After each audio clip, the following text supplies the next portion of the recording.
Ryota was a man who commanded fear, respect, and empires with a single nod of his head. As a formidable boss within the Japanese Mafia, his days were dictated by harsh loyalties, unyielding authority, and a fortress of emotional walls that had kept him safely isolated from the rest of humanity for decades. Yet, as the calendar turned toward New Year's Eve, the crushing weight of that very isolation settled upon his broad shoulders like an avalanche of snow. The city around him was alive with electric anticipation.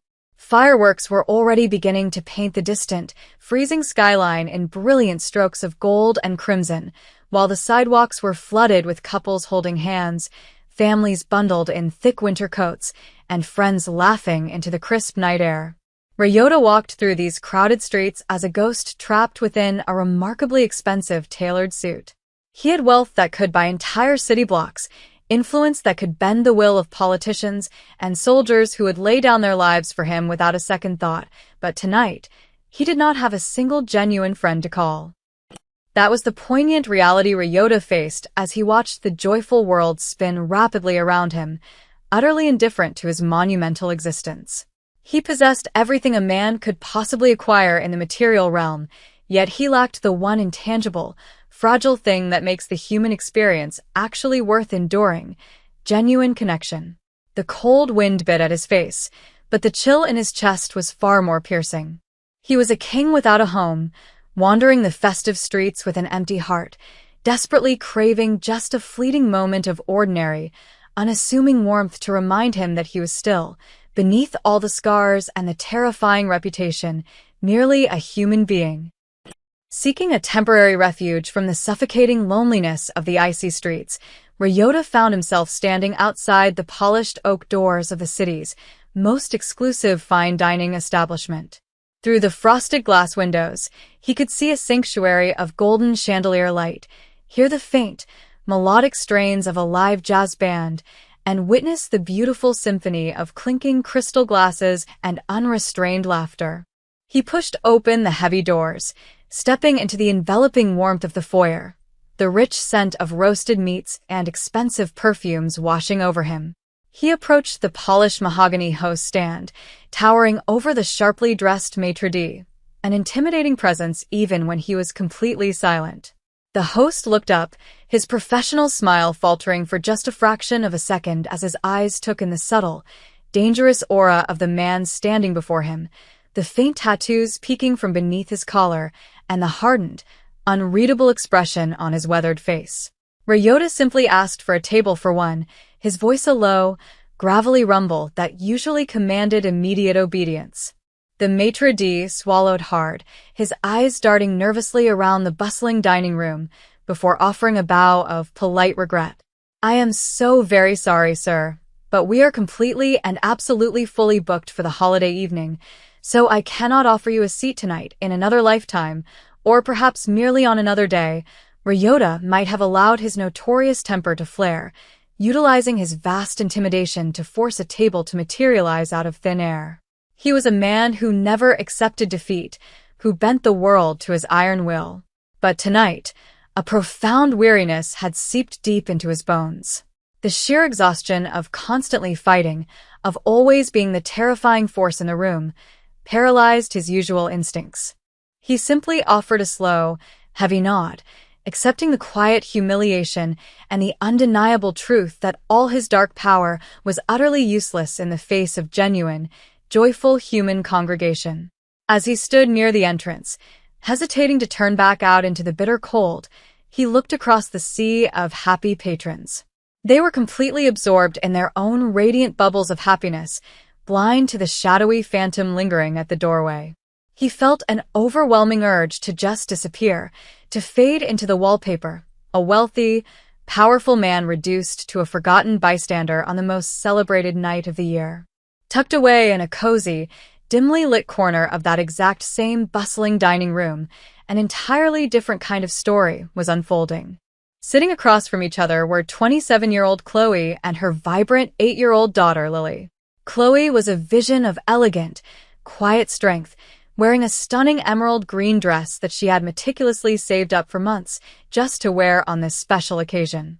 As a hard-working single mother, Her life was a continuous, exhausting cycle of long shifts, budget calculations, and sacrifices, but tonight was meant to be a magical exception.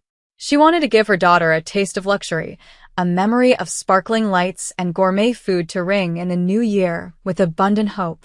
Lily was a radiant burst of innocent joy, sitting happily in a light pink dress that made her look like a delicate spring blossom against the dark, moody aesthetics of the fine dining restaurant. While the rest of the wealthy patrons were obsessed with their expensive wines and exclusive status, Lily was captivated by the sheer, unfiltered magic of the environment. Her bright, observant eyes danced around the room, taking in the towering floral arrangements, the waiters gliding effortlessly with silver trays, and the myriad of fascinating faces. Children possess a profound, unclouded vision that adults unfortunately lose over time. They do not see social hierarchies, bank accounts, or intimidating reputations. They simply see people. And as Lily's joyful gaze swept toward the front entrance, she did not see a feared Japanese mafia boss standing in the shadows. She saw a lonely man in a very nice coat, looking incredibly sad as he watched everyone else have fun. Have you ever noticed how a child can instantly spot the one broken heart in a room full of smiles? Lily tilted her head, her innocent curiosity piqued by the striking contrast between the man's massive, imposing frame and the deeply sorrowful, vulnerable expression etched into his eyes.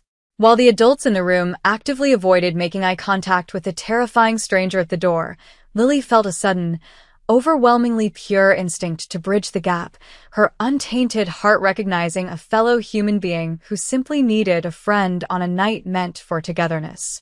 Without a single moment of hesitation, governed entirely by the pure, uninhibited kindness that only a child can possess, Lily decided to take matters into her own tiny hands. Pushing her chair back slightly, the 8-year-old girl in the light pink dress stood up confidently on the velvet seat, elevating herself above the sea of white tablecloths and crystal centerpieces. She raised her little hand high into the air, the chandelier light catching the joyful, enthusiastic motion as she began to wave frantically at the intimidating man lingering by the door. A wide, gap-toothed smile stretched across her radiant face, cutting through the sophisticated, muted atmosphere of the high-end establishment like a brilliant ray of unexpected sunshine. Over by the host's stand, Ryota caught the sudden movement out of the corner of his eye. He turned his heavy gaze toward the corner table, his dark eyes widening in genuine, profound shock.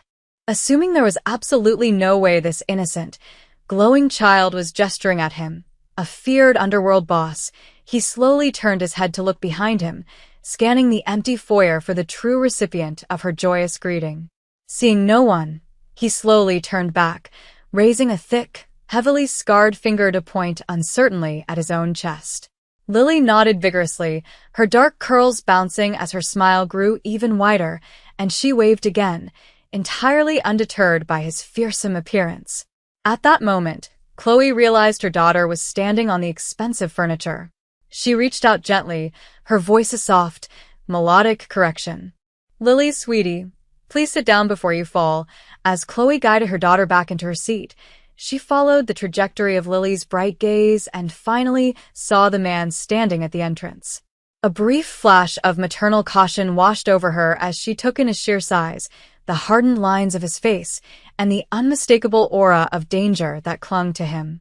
But then, she looked deeper.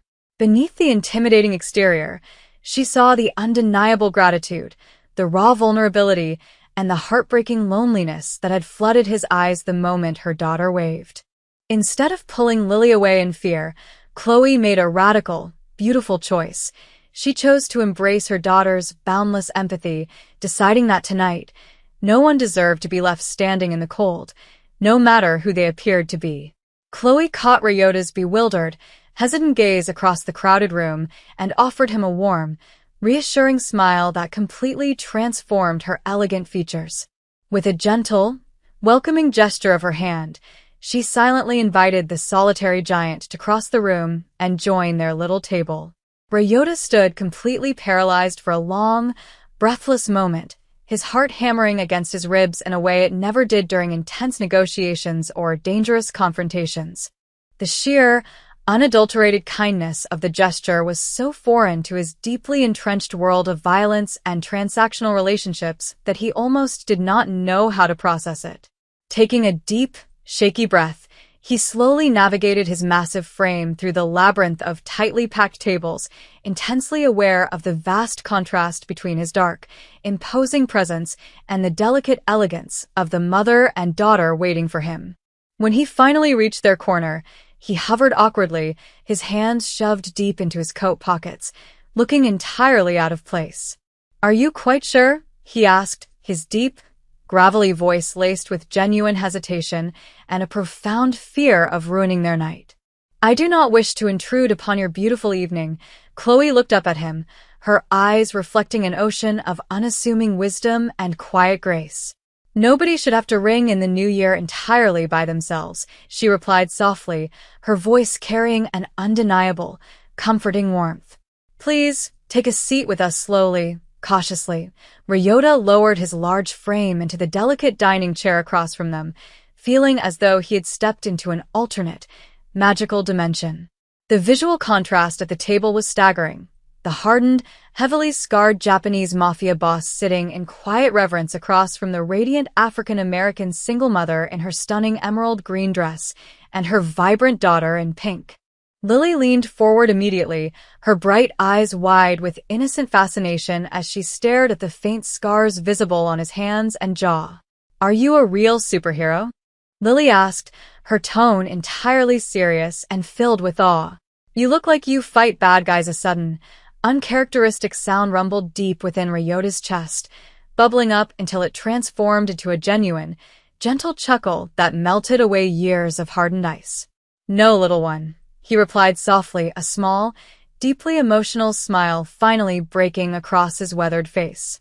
"I am no superhero, but I am incredibly honored to meet you both." As the evening progressed, the initial awkwardness hovering over their small table began to dissolve, replaced by an unexpectedly comfortable rhythm. Ryota, a man who usually commanded silent, terrified rooms, found himself quietly captivated by the mundane, beautiful details of ordinary life unfolding before him. Lily, completely unimpressed by the intimidating aura that usually preceded him, eagerly narrated her entire day, detailing her adventures at the local park and her deep, abiding love for strawberry ice cream. "Have you ever noticed how the most powerful walls we build around our hearts can be effortlessly dismantled by the innocent chatter of a child?" Ryota certainly did. He sat there in his impeccably tailored suit, meticulously slicing a small piece of artisanal bread, listening with the intense focus he usually reserved for high-stakes syndicate meetings. Chloe watched this magnificent, terrifying giant of a man listen to her daughter with such profound reverence, her elegant green dress catching the soft chandelier light as she offered him a gentle, appreciative smile.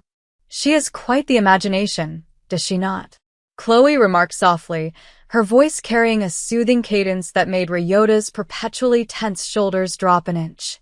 "It is a beautiful gift," he replied, his gravelly voice incredibly gentle, one that the world often tries to take away far too soon. A waiter approached their table to pour water, his hand visibly trembling as he recognized the notorious underworld figure sitting across from a young mother and child, creating a moment of gentle, situational humor as Ryota politely thanked the terrified man with a completely serene expression. The juxtaposition was striking, a poetic clash of two entirely different universes sharing a fleeting orbit in a crowded fine dining restaurant. Ryota realized that in all his years of accumulating immense wealth and feared authority, he had never truly experienced this level of authentic, unscripted joy. The simple act of passing the salt, the shared laughter over a misplaced fork, the genuine warmth radiating from Chloe and Lily, these were the true treasures of existence that his mountains of dirty money could never possibly buy. The clinking of crystal glasses and the distant melody of the live jazz band provided a perfect soundtrack to his internal awakening. He looked at his own hands, marked by years of brutal survival, and then at Lily's tiny, unblemished fingers playfully drawing invisible shapes on the pristine white tablecloth. It was a staggering reminder of his lost innocence. He had spent his entire adult life building a fortress of fear, believing it was the only way to protect himself from a harsh world. Yet, sitting here in this warm, golden light, he felt a strange, unfamiliar sensation blooming in his chest. It was peace. For the first time in decades, he was not the boss, he was not a target, and he was not a monster. He was simply a man sharing a beautiful meal. If you are watching this and realizing how desperately we all crave to just be seen as human, perhaps you understand the profound relief washing over him. He took a sip of his water, letting the cool liquid ground him in the present reality. He did not want this dinner to end. He wanted to bask in this borrowed warmth, to absorb the gentle wisdom of a mother who worked tirelessly for her child, and to remember what it felt like to be part of the human race again. The plates were eventually cleared away, leaving a comfortable, lingering warmth between the three unlikely companions as the restaurant buzzed with rising anticipation.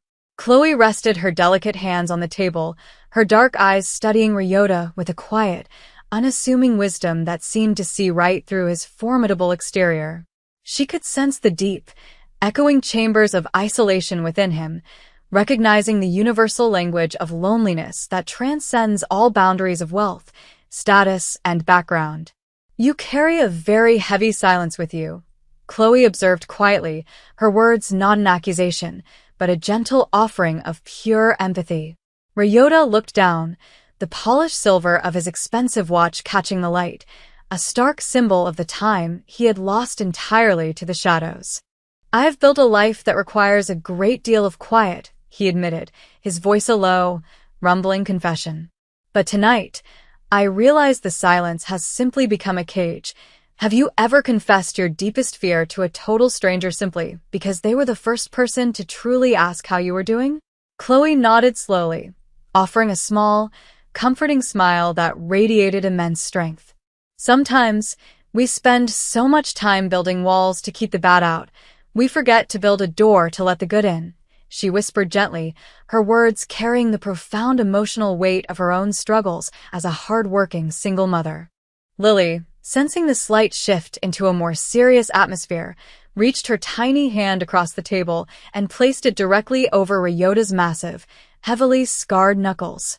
The physical contact, so innocent and purely intentioned, sent a jolt of pure electricity straight to his dormant heart. He stared at that tiny hand resting atop his own, profoundly moved by the implicit trust it represented. In his dangerous world, a touch was always a precursor to violence or manipulation, but this was an act of pure, unadulterated grace.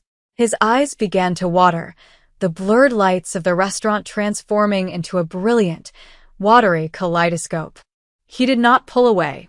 Instead, he carefully turned his hand over, gently holding her tiny fingers in his massive palm, a deeply symbolic gesture of a powerful, isolated man finally accepting the fragile, beautiful gift of human connection. The sheer magnitude of this small gesture was overwhelming to his weary soul. For years, Ryota had convinced himself that he was entirely unworthy of such innocent warmth, that the darkness of his past had permanently disqualified him from the simple joys of life. Yet, here was this vibrant 8-year-old girl in a pink dress, effortlessly dismantling his lifelong convictions with a single, gentle touch. He looked from Lily to Chloe, feeling an immense, crushing wave of gratitude for this unassuming mother who had nurtured such a beautiful, loving spirit. She had less money in her bank account than he carried in his front pocket, yet she possessed a richness of soul that made him feel entirely impoverished by comparison. This table, tucked away in the corner of a crowded room, had become a sacred sanctuary, a quiet rebellion against the cold, indifferent world outside. It proved that sometimes the universe aligns perfectly to give us exactly what we need, precisely when we have given up all hope of ever finding it.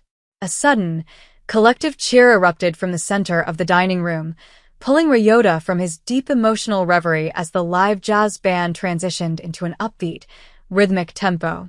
The maitre d', stepped up to a small microphone, his voice booming over the joyous crowd to announce that the midnight hour was rapidly approaching. The air in the restaurant grew thick with electric excitement, the infectious energy of hundreds of hopeful souls preparing to turn the page on a chapter of their lives. If you have ever felt that incredible rush of collective anticipation, and if you find yourself deeply moved by the power of these quiet human connections, take a moment to hit that like button and join our growing community of heartfelt storytellers so we can continue sharing these beautiful journeys together. Outside the large, frosted glass windows, the city skyline was beginning to erupt in magnificent bursts of light, the fireworks painting the bitter cold night with brilliant flashes of emerald, sapphire, and gold. Ryota watched the bright colors reflect in Lily's wide, fascinated eyes, feeling his own spirit completely elevate alongside the rising crescendo of the music. The patrons began to stand, raising their crystal champagne flutes high into the air, their voices blending into a harmonious chorus of counting down the final seconds of the year. 10, 9, 8. The crowd chanted, the rhythmic sound reverberating through the floorboards and up into Ryota's heavy boots. Chloe handed Lily a glass of sparkling apple cider, and then, with a warm, beautiful grace, she slid a fresh glass of champagne across the table toward Ryota. 7, 6, 5. The voices swelled louder, and Ryota felt his heart hammering a completely new rhythm, a tempo of absolute hope rather than mere survival. He stood up slowly, his massive frame towering over the table, but the intimidating aura was entirely gone, replaced by a profound, radiant humility. He picked up the delicate crystal glass, his hand perfectly steady as he looked directly into the kind, resilient eyes of the woman who had saved his life tonight without ever realizing it. 4, 3, 2. The countdown reached its incredible emotional peak, the music swelling to a triumphant roar. Ryota realized in this magical, suspended moment that he was no longer the lonely, invisible ghost wandering the freezing streets. He was a man surrounded by light, holding a glass of hope, entirely ready to embrace the dawn of a completely new existence. The transformation within him was absolute and irreversible. He knew that the powerful, terrifying Japanese mafia boss who had walked through those mahogany doors hours ago was effectively dead, left behind in the harsh, unforgiving winter wind. The man standing here now was someone reborn in the gentle glow of compassion. He looked at the empty chair next to him, a lingering symbol of his past isolation, and smiled knowing it no longer held any power over his soul. The journey from complete despair to this soaring crescendo of belonging was nothing short of a miracle. He took a deep breath, filling his lungs with the sweet, perfume-laced air of the restaurant, feeling genuinely alive for the first time in what felt like a millennium. The past, with all its heavy burdens, mistakes, and violence, seemed to instantly wash away under the brilliant, colorful explosions of the fireworks outside. 1. The entire restaurant exploded into a rapturous symphony of cheers, laughter, and the joyful clinking of hundreds of glasses as the new year officially arrived. Happy New Year! Chloe and Lily shouted in perfect, joyful unison, their faces beautifully illuminated by the spectacular flashes of fireworks blooming across the city skyline just outside the window. Ryota gently tapped his crystal glass against theirs, the delicate chime ringing out clearly over the deafening celebration, a sound so incredibly sweet it brought fresh, unbidden tears to his dark eyes. Happy New Year! He whispered back, his low voice trembling slightly with the profound, unfamiliar weight of pure, unadulterated joy. In the midst of the soaring celebration, a waiter moved through the crowd handing out decorative, silver star-shaped balloons to the children in the restaurant. Lily eagerly accepted one, the shiny mylar catching the ambient light, before turning and immediately thrusting the string toward Ryota. Here, Mr. Superhero, she chirped happily, her gap-toothed smile radiating absolute innocence. You need a star to help you find your way home in the dark. That simple, incredibly poignant statement struck Ryota with the force of a physical blow, shattering the very last, stubborn remnants of his emotional armor. A single, Heavy tear finally broke free, tracing a hot, wet path down his scarred cheek as he gently accepted the thin ribbon from her tiny hand. He tied the string to his wrist, the silver star bobbing cheerfully above his dark, tailored suit, a beautiful, slightly humorous, and deeply moving symbol of his internal transformation. He looked at Chloe, who was watching the exchange with her own eyes watering, understanding entirely the gravity of what her daughter had just done for this weary stranger. Ryota reached into his coat pocket, pulling out a thick, unmarked envelope filled with enough crisp bills to easily cover the expensive meal and leave a remarkably generous tip, placing it quietly on the table. "You have given me a gift tonight that no amount of money could ever possibly repay," he said to Chloe, his voice thick with raw emotion and immense gratitude. "You gave me back my humanity." Chloe placed her hand briefly over his, a final, warm seal of their extraordinary connection, acknowledging the profound truth that sometimes the most miraculous healings occur in the most unexpected corners of the world. The sheer beauty of the moment lay in its perfect, unparalleled simplicity. There were no grand declarations, no demands for future favors, just three incredibly different souls sharing a singular, transformative orbit in time. Ryota stood there, a formidable giant of the underworld, weeping silently over a cheap mylar balloon, profoundly humbled by the magnificent power of grace. He realized that true strength did not lie in the ability to instill fear, but in the courage to remain completely open to love, even when the world had taught you to expect only betrayal. The loud, celebratory music continued to play, but for Ryota, the only sound that truly mattered was the quiet, rhythmic beating of a heart that had finally thawed. He wiped his cheek with the back of his hand, completely unashamed of his vulnerability. The heavy, suffocating mantle of leadership that he usually wore had been completely stripped away, leaving only a deeply grateful man standing in its place. He knew that the challenges of his dangerous life would undoubtedly resume in the morning, but he also knew that he would face them as an entirely different person, anchored forever by the warm memory of this radiant mother and child.